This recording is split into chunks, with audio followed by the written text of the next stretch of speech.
गणेश चतुर्थी की 4 पौराणिक एवं प्रचलित कथाएं। व्रत में सुनने से दूर होंगे सारे संकट, मिलेगा अपार सुख। श्री गणेशाय नमः। संकष्टी गणेश चतुर्थी व्रत करने से घर परिवार में आ रही विपदा दूर होती है। कई दिनों से रुके मांगलिक कार्य संपन्न होते हैं तथा भगवान श्री गणेश असीम सुखों की प्राप्ति कराते हैं। माँ की किसी भी चतुर्थी के दिन भगवान श्री गणेश की पूजा के दौरान संकष्टी गणेश चतुर्थी व्रत की कथा पढ़ना अथवा सुनना जरूरी होता है। इससे संबंधित 4 कथाएं प्रचलित हैं। आइए जानें। पहली कथा। एक समय की बात है कि विष्णु भगवान का विवाह लक्ष्मी जी के साथ निश्चित हो गया। विवाह की तैयारी होने लगी। सभी देवताओं को निमंत्रण भेजे गए, परंतु गणेश जी को निमंत्रण नहीं दिया। कारण जो भी रहा हो, अब भगवान विष्णु की बारात जाने का समय आ गया। सभी देवता अपनी पत्नियों के साथ विवाह समारोह में आए। उन सब ने देखा कि गणेश जी कहीं दिखाई नहीं दे रहे हैं। तब वे आपस में चर्चा करने लगे कि क्या गणेश जी को नहीं न्योता है या स्वयं गणेश जी ही नहीं आए हैं। सभी को इस बात पर आश्चर्य होने लगा। तभी सबने विचार किया कि विष्णु भगवान से ही इसका कारण पूछा जाए। विष्णु भगवान से पूछने पर उन्होंने कहा कि हमने गणेश जी के पिता भोलेनाथ महादेव को न्योता भेजा है। यदि गणेश जी अपने पिता साथ आना चाहते तो आ जाते। अलग से न्योता देने की कोई आवश्यकता भी नहीं थी। दूसरी बात यह है कि उनको 1.25 मन मूंग, 1.25 मन चावल, 1.25 मन घी और 1.25 मन लड्डू का भोजन दिन भर में चाहिए। यदि गणेश जी नहीं आएंगे तो कोई बात नहीं, दूसरे के घर जाकर इतना सारा खाना पीना अच्छा भी नहीं लगता। इतनी वार्ता कर ही रहे थे कि किसी एक ने सुझाव दिया, यदि गणेश जी आ भी जाएं तो उनको द्वारपाल बनाकर बैठा दें कि आप घर की याद रखना।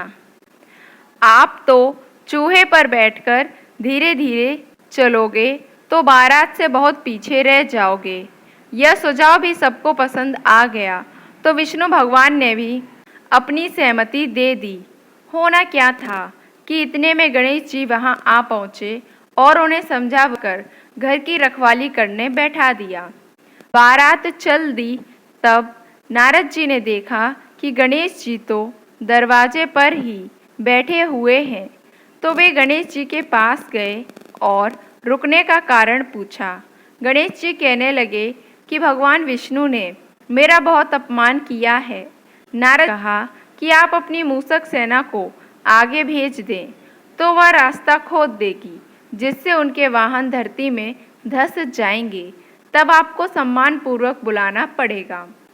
अब तो गणेश जी ने अपनी मूसक सेना जल्दी से आगे भेज दी और सेना ने जमीन पोली कर दी। जब बारात वहां से निकली तो रथों के पहिए धरती में धंस गए। लाख कोशिश करें परंतु पहिए नहीं निकले। सभी ने अपने अपने उपाय किए परंतु पहिए तो नहीं निकले, बल्कि जगह जगह से टूट गए। किसी की समझ में नहीं आ रहा था कि अब क्या किया जाए। तब तो नारद जी ने कहा, आप लोगों ने गणेश जी का अपमान करके अच्छा नहीं किया। यदि उन्हें मनाकर लाया जाए तो आपका कार्य सिद्ध हो सकता है और यह संकट टल सकता है। शंकर भगवान ने अपने दूत नंदी को भेजा और वे गणेश जी को लेकर आए। गणेश जी का आदर सम्मान के साथ पूजन किया। तब कहीं रथ के पहिए निकले। अब रथ के पहिए निकल तो गए परंतु वे टूट फूट गए, तो उन्हें सुधारे कौन। पास के खेत में माली काम कर रहा था, उसे बुलाया गया। माली अपना कार्य करने के पहले श्री गणेशाय नमः कहकर श्री गणेश जी की वंदना मन ही मन करने लगा। देखते ही देखते माली ने सभी पहियों को ठीक कर दिया। तब माली कहने लगा कि हे देवताओं, आपने सर्वप्रथम गणेश जी को नहीं मनाया होगा और ना ही उनकी पूजन की होगी, इसलिए तो आपके साथ यह संकट आया है। हम तो मूर्ख अज्ञानी हैं, फिर भी पहले गणेश जी को पूजते हैं, उनका ध्यान करते हैं। आप लोग तो देवता गण हैं, फिर भी आप गणेश जी को कैसे भूल गए? अब आप लोग भगवान श्री गणेश जी की जय बोलकर जाएं, तो आपके सब काम बन जाएंगे और कोई संकट भी नहीं आएगा। ऐसा कहते हुए बारात वहाँ से चल दी और विष्णु भगवान का लक्ष्मी जी के साथ विवाह संपन्न करा के सभी सकुशल घर लौट आए। हे गणेश जी महाराज, आपने विष्णु का जैसो कारज सारियो, ऐसो कारज सबको सिद्ध कर जो। बोलो गजानन भगवान की जय। आइए दोस्तों, अब जाने हमारी दूसरी कथा। श्री गणेश चतुर्थी व्रत की पौराणिक कथा के अनुसार एक बार भगवान शिव तथा माता पार्वती नर्मदा नदी के किनारे बैठे थे। वहाँ माता पार्वती ने भगवान शिव से समय व्यतीत करने के लिए चौपड़ खेलने को कहा। शिव चौपड़ खेलने के लिए तैयार हो गए, परंतु इस खेल में हार जीत का फैसला कौन करेगा, यह प्रश्न उनके समक्ष उठा। तो भगवान शिव ने कुछ तिनके एकत्रित कर उसका एक पुतला बनाकर उसकी प्राण प्रतिष्ठा कर दी और पुतले से कहा, बेटा, हम चौपड़ खेलना चाहते हैं, परंतु हमारी हार जीत का फैसला करने वाला कोई नहीं है, इसीलिए तुम बताना कि हम दोनों में से कौन हारा और कौन जीता। उसके बाद भगवान शिव और माता पार्वती का चौपड़ खेल शुरू हो गया। यह खेल 3 बार खेला गया और संयोग से तीनों बार माता पार्वती ही जीत गईं। खेल समाप्त होने के बाद बालक से हार जीत का फैसला करने के लिए कहा गया, तो उस बालक ने महादेव को विजयी बताया। यह सुनकर माता पार्वती क्रोधित हो गईं और क्रोध में उन्होंने बालक को लंगड़ा होने, कीचड़ में पड़े रहने का श्राप दे दिया। बालक ने माता पार्वती से माफ़ी मांगी और कहा कि यह मुझसे अज्ञानतावश ऐसा हुआ है, मैंने किसी द्वेष भावना में ऐसा नहीं किया। बालक द्वारा क्षमा मांगने पर माता ने कहा, यहाँ गणेश पूजन के लिए नाग कन्याएं आएंगी, उनके कहे अनुसार तुम गणेश व्रत करो, ऐसा करने से तुम मुझे प्राप्त करोगे। यह कहकर माता पार्वती शिव के साथ कैलाश पर्वत पर चली गईं। 1 वर्ष के बाद उस स्थान पर नाग कन्याएं आईं। तब नाग कन्याओं से श्री गणेश के व्रत की विधि मालूम करने पर उस बालक ने 21 दिन लगातार गणेश जी का व्रत किया। उसकी श्रद्धा से गणेश जी प्रसन्न हुए। उन्होंने बालक को मनोवांछित फल मांगने के लिए कहा। उस पर उस बालक ने कहा, हे विनायक, मुझ में इतनी शक्ति दीजिए कि मैं अपने पैरों से चलकर अपने माता पिता के साथ कैलाश पर्वत पर पहुंच सकूं और वे यह देख प्रसन्न हों। तब बालक को वरदान देकर श्री गणेश अंतर्ध्यान हो गए। इसके बाद वह बालक कैलाश पर्वत पर पहुंच गया और कैलाश पर्वत पर पहुंचने की अपनी कथा उसने भगवान शिव को सुनाई। चौपड़ वाले दिन से माता पार्वती शिवजी से विमुख हो गई थीं। अतः देवी के रुष्ट होने पर भगवान शिव ने भी बालक के बताए अनुसार 21 दिनों तक श्री गणेश का व्रत किया। इस व्रत के प्रभाव से माता पार्वती के मन से भगवान शिव के लिए जो नाराजगी थी वह समाप्त हो गई। तब यह व्रत विधि भगवान शंकर ने माता पार्वती को बताई। यह सुनकर माता पार्वती के मन में भी अपने पुत्र कार्तिकेय से मिलने की इच्छा जागृत हुई। तब माता पार्वती ने भी 21 दिन तक श्री गणेश का व्रत किया तथा दूर्वा फूल और लड्डुओं से गणेश जी का पूजन अर्चन किया।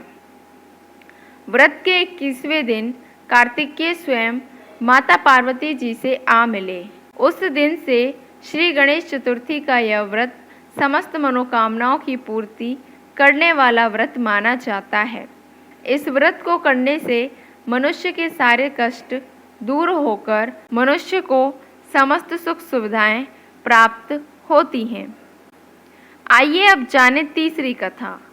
पौराणिक एवं प्रचलित श्री गणेश कथा के अनुसार एक बार देवता कई विपदाओं में घिरे थे।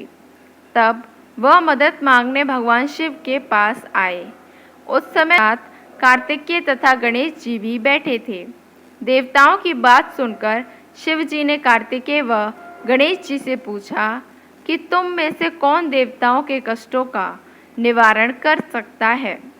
तब कार्तिकेय व गणेश जी दोनों ने ही स्वयं को इस कार्य के लिए सक्षम बताया। इस पर भगवान शिव ने दोनों की परीक्षा लेते हुए कहा कि तुम दोनों में से जो सबसे पहले पृथ्वी की परिक्रमा करके आएगा वही देवताओं की मदद करने जाएगा।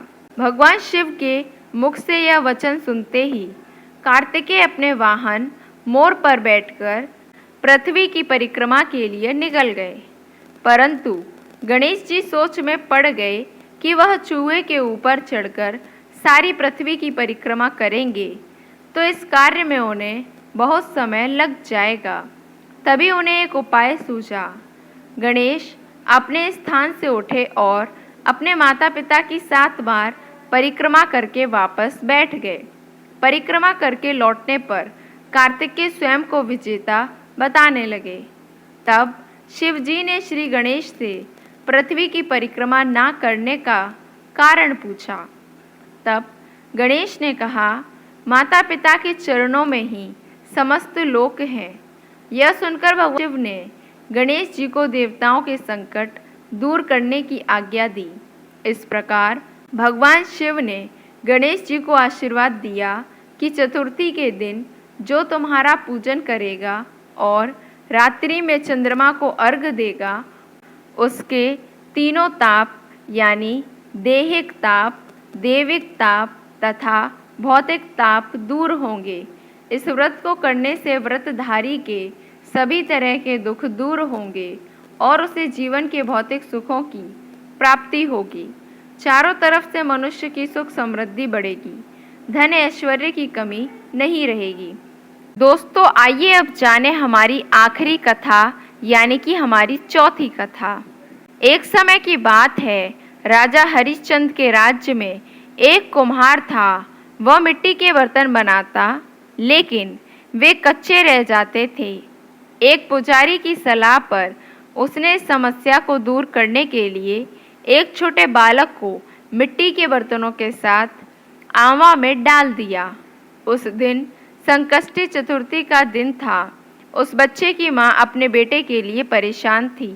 उसने गणेश जी से बेटे की कुशलता की प्रार्थना की। दूसरे दिन जब कुम्हार ने सुबह उठकर देखा तो आवा में उसके बर्तन तो पक गए थे, लेकिन बच्चे का बाल बांका भी नहीं हुआ था। वह डर गया और राजा के दरबार में जाकर सारी घटना बताई। इसके बाद राजा ने उस बच्चे और उसकी माँ को बुलवाया तो माँ ने सभी तरह के विघ्न को दूर करने वाली संकष्टी चतुर्थी का वर्णन किया। इस घटना के बाद से महिलाएं संतान और परिवार के सौभाग्य के लिए संकट चौथ का व्रत करने लगीं।